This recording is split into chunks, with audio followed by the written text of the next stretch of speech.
శివుణ్ణి ఆశ్రయించి ఎవరుంటారో, శివ పాదములను పట్టుకున్న భక్తులు ఎవరుంటారో వాళ్ళని చెనకగలిగినవి లోకంలో ఉండవు.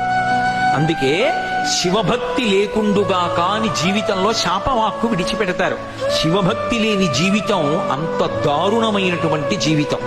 కాబట్టి మహానుభావుడు ఆ హాలాహలాన్ని స్వీకరించి ఉదరము లోకంబులకును సదనంబకు తెరిగి శివుడు చటుల విషగ్నిన్ కుదురుకొనే కంఠబిలమున పదిలంబుగా నిలిపే సూక్ష్మ ఫలరసము క్రియన్.